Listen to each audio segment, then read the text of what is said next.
chope ces infos via la NASA. C'est pas PPDA, c'est pas Chazal. Tu crois que tu sais mais tu sais pas. Poto c'est les actus de PA. On parlait de jeux vidéo avec Counter-Strike. J'ai envie de continuer à parler de jeux vidéo et plus précisément de l'industrie. Au global, l'année 2022, ça a été quand même assez dingue parce qu'il y a eu des gros mouvements sur le secteur. Il y a eu des rachats, studios justement, qui ont pété, etc. Et je vais vous parler d'Activision Blizzard qui va être racheté par Microsoft. Alors, pour reprendre un peu, recontextualiser, du coup, le rachat, il avait été annoncé officiellement le 18 janvier 2022. Ça fait un peu plus d'un an maintenant que c'est en cours et que ça passe par toutes les instances de régulation du marché pour savoir si oui ou non c'est possible, est-ce que c'est un monopole, etc. Toutes ces questions qui sont légitimes et qui se posent. On rappelle quand même, c'est le plus gros rachat de l'histoire du jeu vidéo. On parle de 68,7 milliards de dollars, quand même, déboursés pour s'offrir du coup le studio derrière Call of Duty, WoW, mais il y a aussi King, qui avait été racheté par Activision, avec notamment Candy Crush, entre autres, qui désormais appartiennent à Activision. Alors pourquoi est-ce que le rachat il prend autant de temps ?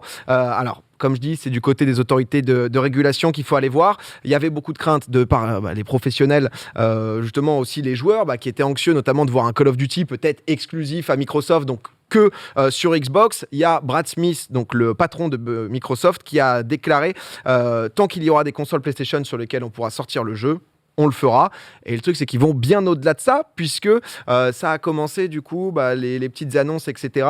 Ils ont annoncé donc un accord de 10 ans pour amener la licence code sur Nintendo Switch. Ça va être aussi le cas donc sur Steam, sur la plateforme GeForce Now de Nvidia, 10 ans aussi d'accord. Aujourd'hui, donc vraiment c'est tombé aujourd'hui, ils ont signé un deal avec Boosteroid, je connais pas, c'est un service de cloud gaming, mais 10 ans aussi. Et tous ces petits moves à droite à gauche, forcément, vous vous en doutez bien, c'est pas pour rien, c'est parce que la Commission européenne, elle les attend au tournant pour savoir le côté monopole du deal. Donc Xbox, ils sont en mode non, on est partout, on donne un peu, regardez, tout le monde peut servir de code, etc. Et visiblement, ça a l'air pour l'instant d'avoir fonctionné, puisqu'on a appris que la Commission européenne serait finalement prête à accepter le rachat. La décision finale, ça va être rendu donc le 25 avril prochain, mais c'est pas tout, parce qu'il y a plein d'aspects, etc. Et notamment au Royaume-Uni, ça coince toujours du côté de la CMA, pareil, l'autorité de régulation du Royaume-Uni, qui...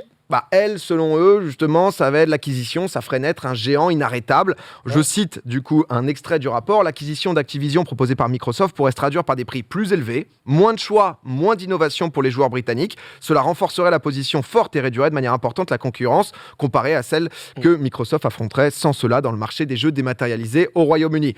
Direct, Activision, quelques jours après. Alors, on vous dit... pas d'augmentation du prix du Game Pass, on vous le garantit, mais surtout à côté, c'est aller envoyer du lobby, puisque ce que vous voyez là, c'est justement des pages entières de publicité dans les journaux les plus lus par les professionnels au Royaume-Uni. Là, on se parle du Financial Times, une page qui garantit justement Call of Duty sera toujours disponible sur toutes les plateformes pour longtemps. Là-dessus, il n'y a pas de souci, c'est important pour eux. On imagine que justement ce côté campagne, lobbyiste, etc. va pouvoir fonctionner, parce que après ils font des trucs aussi concrets. Comme la Commission européenne, le Royaume-Uni, ça va être le 26 avril qu'ils vont donner leur réponse. Donc fin avril, normalement, on sera à peu près au fait de si ça va pouvoir se faire vraiment ou non. Et j'ai eu envie en fait de fouiller un peu, parce que c'est vrai que l'industrie du jeu vidéo, on entend beaucoup à chaque fois des rachats par-ci, par-là. On a eu envie de faire un petit peu un graphe qui allait montrer tous les studios, à qui ça appartient, les différents gros moves qu'on a eu dans l'industrie du jeu vidéo. Ça, au final, par rapport aux autres, à quel point Microsoft est gros, par rapport à Tencent ou quoi, tu vois. Alors tu vas voir que c'est quand même, on peut afficher la carte. Alors il y a quand même beaucoup de choses avec des entités. Donc on voit Microsoft tout à droite. Microsoft, là, on avait intégré donc du coup Activision Blizzard, donc et King. On avait par exemple un Bethesda qui appartient aussi à Microsoft. Ça avait été racheté fin 2020 pour 8,1 milliards de dollars. On remarque quand même Tencent, Sony, Microsoft, et c'est vrai que Tencent, ça fait beaucoup parler, le géant chinois, avec déjà un LoL, avec Riot, donc LoL, Valorant, etc. Ils avaient racheté donc Supercell, 8,6 milliards de dollars. Ils ont mis un petit milliard dans Sumo Digital. Je connaissais pas trop, mais c'est genre Crackdown 3, etc. Ce genre de jeu. Crackdown, ça fait un paquet d'années. J'ai pas entendu parler de ce jeu. Tencent, ils ont 5% du capital d'Ubisoft. Ils ont 40% du capital d'Epic Games. Après, ils ont 9% dans Frontier. C'est ceux qui font les Planet Zoo, etc.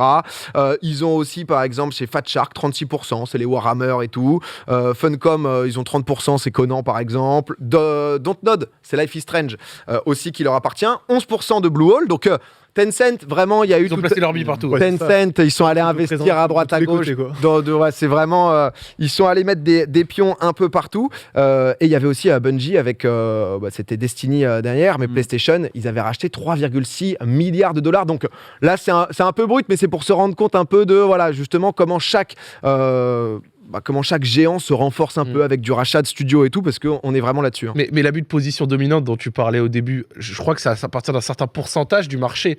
Genre, en gros, le marché représente 100%. Si la fusion de deux entités dépasse un certain pourcentage, c'est là où c'est abus de position dominante, ça peut être cancel, je crois. Donc, du coup, quand on voit les bulles et le gros que ça pourrait être, tu rajoutes Activision à Microsoft, c'est vrai que ça ferait grossir Microsoft peut-être encore d'un En cran, fait, c'est assez énorme. C'est peut-être ça, en fait, tu vois, qu'ils doivent être en train d'évaluer, je crois. Après, c'est en fonction aussi du pays, du secteur, justement, parce que, j'ai essayé de simplifier au maximum. En gros, là, ça dépend plus que de l'Union européenne et du Royaume-Uni, mais il y a la FTC, donc du coup, l'organisme de régulation américain, qui s'est opposé, sauf que Microsoft, si je dis pas de bêtises, ils sont servis de l'amendement, donc le 5e amendement, pour pouvoir twister, pour pouvoir contourner la FTC. On est sur quelque chose de monstrueux, tout en montrant justement un peu patte blanche en disant... Ils vont l'acheter, quoi. Enfin, Ouais, c'est ça, c'est genre, non mais vous en faites pas de monopole. la solution. La Switch, vous les codes, les gars, prenez, ça va être top. Call of Duty sur Switch. Mais attends, mais tout le monde a envie de ça. Sony qui a aussi des énormes parts de marché toujours.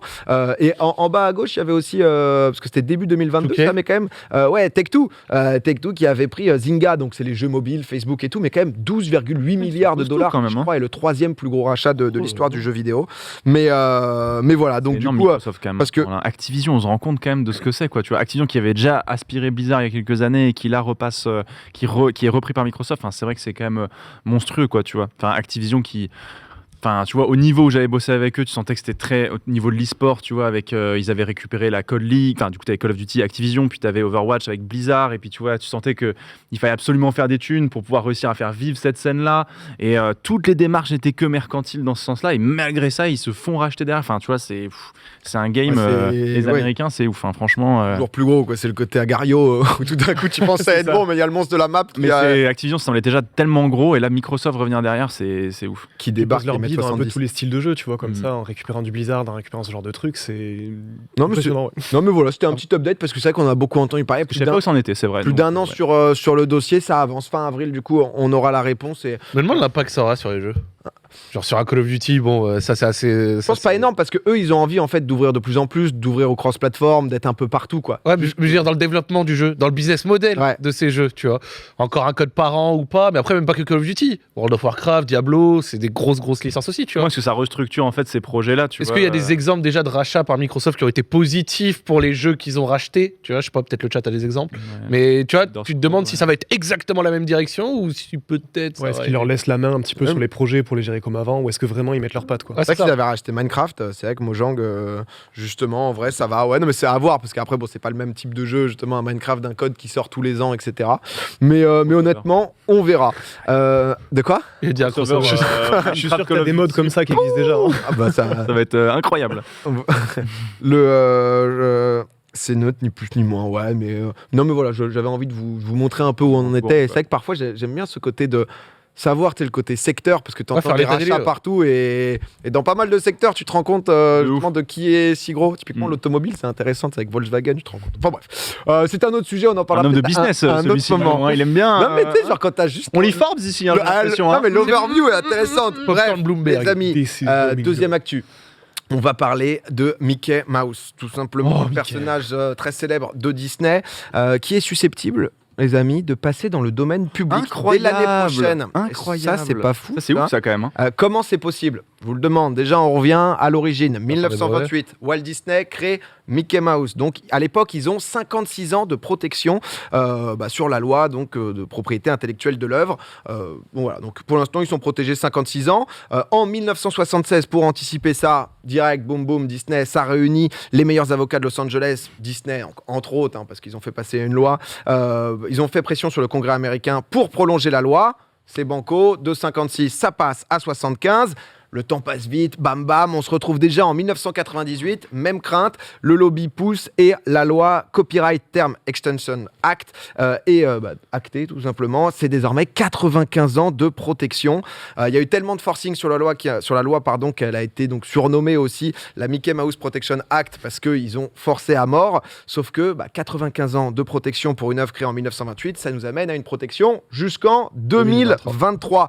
Et une fois que c'est dans le domaine public, concrètement, tu peux te la réapproprier, la réutiliser sans devoir payer des choses auprès de Disney. Alors, vous vous doutez bien que là, on est quand même sur du Disney, donc attention.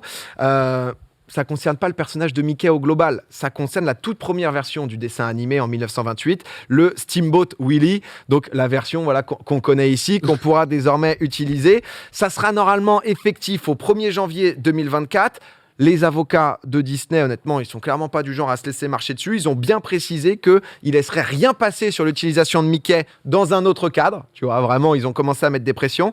J'avais vu en 2020, pour montrer quand même que ça rigole pas trop en termes de droit, ils avaient demandé $250 à une école élémentaire en Californie parce qu'en fait, ils faisaient une levée de fonds caritative et ils avaient passé le Roi Lion en mode kermesse, quoi. Tu vois ce que je veux dire? Je suis allé les chercher en mode, les gars, je suis pas sûr que vous ayez les droits, quoi. Ah non, mais. Oh, les chiens. Qui a dénoncé? Juste la personne qui a dit Oh, j'ai les entendu. bâtards.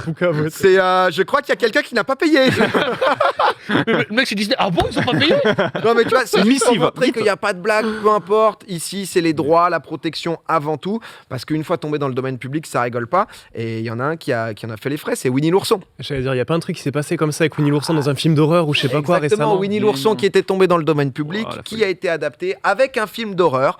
Donc du sang et du miel. Oh non. On va pas se mentir, le film honnêtement à chier, il a coûté à peine $100,000 à réaliser. Sauf que comme les gens sont hyper curieux et que Winnie l'ourson, T'as le coup de com, quoi, c'est ça. c'est Winnie l'ourson. Premier à faire ça. Il a rapporté $3 millions au box-office. Donc honnêtement, le gars qui a eu le filon sur le petit hold-up qu'il a glissé. 1er janvier, je suis comme ça. Je suis désolé, il va pas sortir en France ni en Belgique, Non, celui-là. c'est dégoûtant. Mais voilà, c'est Ah, mais pour- laissez ces trucs de l'enfance, la pitié. et On pareil. fasse un petit film d'horreur sur Mickey là, dès que c'est possible en 2024. Non, janvier mais non, mais bon, 2024. mais après, tu vas voir, là, dans Let's go. 2 ans, c'est Manu Ferrara, il se l'est réapproprié, gros.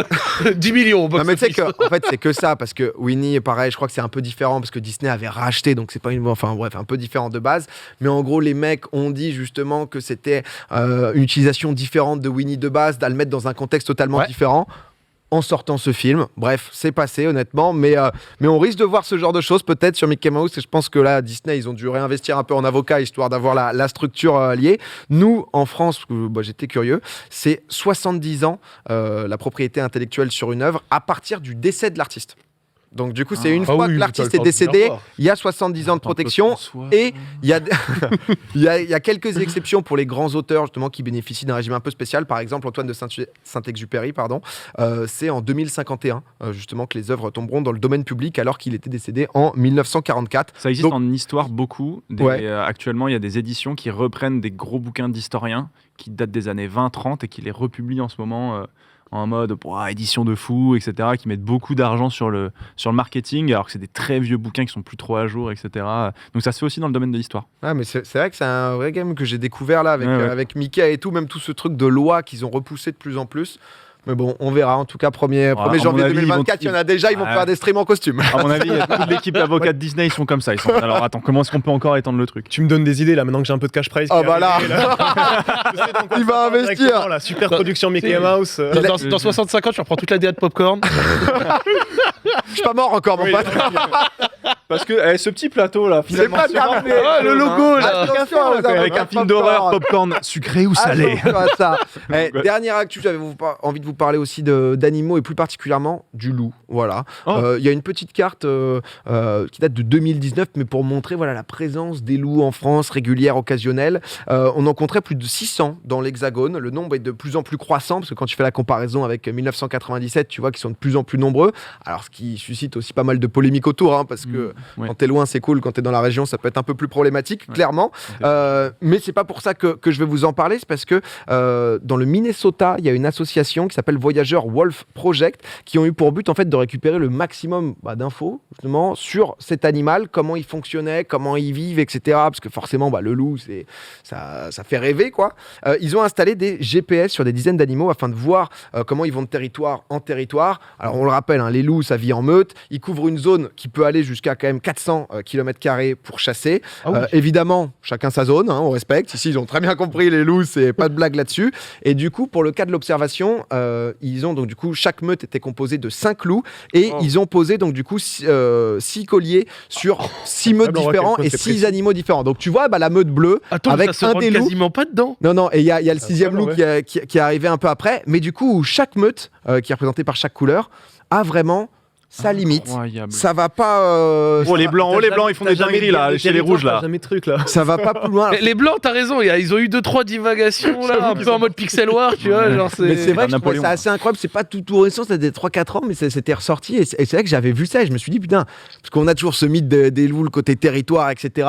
Tu vois quoi, en effet, ça rigole pas du tout sur justement sur la gestion du territoire. En gros, la puce envoyait un ping tous les 20 minutes. Il y avait plus de 68 000 localisations GPS.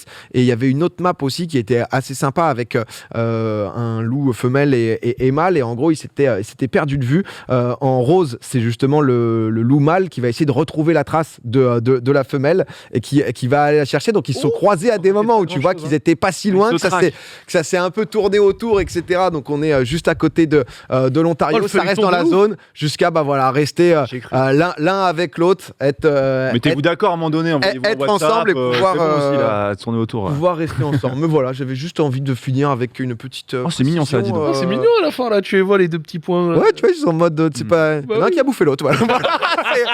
Après, Plus jamais séparé au moins. Après le ping toutes les 20 minutes qui a été fixe. Pour revenir rapidement sur Mickey, sache que Disney s'était fait voler son tout premier toute première mascotte, Ouais. qui était Oswald le lapin. Et il s'était fait voler par une autre boîte avec qui il avait signé un contrat. Et en gros, il s'était fait avoir comme un bleu. Et en fait, Mickey Mouse, c'est sa deuxième mascotte, en fait. Donc, il y a un truc où ils sont en mode non, mais là, il ne laissera jamais partir une autre mascotte de chez Disney. C'est pour ça, ils l'ont protégé. On verra en tout cas ce que Oswald the Lucky Rabbit. Et ils l'ont racheté depuis. Ça dit. Oui, t'inquiète pas, ils ont eu le Oh, pour acheter le Ouais, studio puis après. légèrement le choix, tu vois, ça va. Disney, là-dessus, on les connaît.